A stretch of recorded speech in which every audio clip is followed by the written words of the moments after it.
বিশ্বের কিছু জানা অজানা ও নতুন ধরনের প্রশ্ন ও উত্তর পেতে আমার এই চ্যানেলটি সবার আগে সাবস্ক্রাইব করে রাখবেন, কারণ এখানে শিক্ষণীয় ভিডিও প্রতিটা দিন দেওয়া হয়। চলুন কথা না বাড়িয়ে ভিডিওটা শুরু করা যাক। ফার্স্ট প্রশ্ন, প্রাণীদেহে সংবহনের প্রধান মাধ্যম কি? উত্তরটি হলো রক্ত। প্রাণীদেহে সংবহনের প্রধান মাধ্যম। নেক্সট প্রশ্ন, বাংলার সনেটের জনক কে ছিলেন? উত্তরটি হলো মাইকেল মধুসূদন দত্ত ছিলেন বাংলার সনেটের জনক। নেক্সট প্রশ্ন, ভারতের জাতীয় কংগ্রেস কত সালে গঠিত হয়?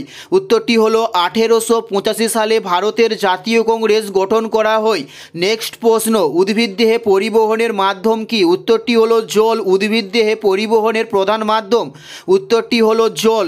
নেক্সট প্রশ্ন, ভারতীয় সংবিধানের ব্যাখ্যাকর্তা কে ছিলেন? উত্তরটি হলো সুপ্রিম কোর্ট ছিলেন ভারতীয় সংবিধানের প্রধান ব্যাখ্যাকর্তা। নেক্সট প্রশ্ন, পশ্চিমবঙ্গে মোট কতগুলো জাতীয় উদ্যান রয়েছে? উত্তরটি হলো 6টি।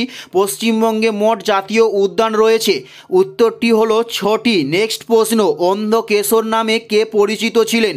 উত্তরটি হলো টাঙ্গুতরী প্রকাশম অন্ধকেশর নামে পরিচিত ছিলেন। নেক্সট প্রশ্ন, বাষ্পমোচনের হার কিসের সাহায্যে নির্ণয় করা হয়? উত্তরটি হলো জ্ঞানং এবং স্পেক্ট্রোমিটারের সাহায্যে বাষ্পমোচনের হার নির্ণয় করা হয়। নেক্সট প্রশ্ন, আন্তর্জাতিক মাতৃভাষা দিবস কবে পালন করা হয়? উত্তরটি হলো 21শে ফেব্রুয়ারি আন্তর্জাতিক মাতৃভাষা দিবস হিসাবে পালন করা হয়। নেক্সট প্রশ্ন, উলার লেকটি কোন রাজ্যে অবস্থিত? উত্তরটি হলো জম্মু ও কাশ্মীরে উলার লেকটি অবস্থিত।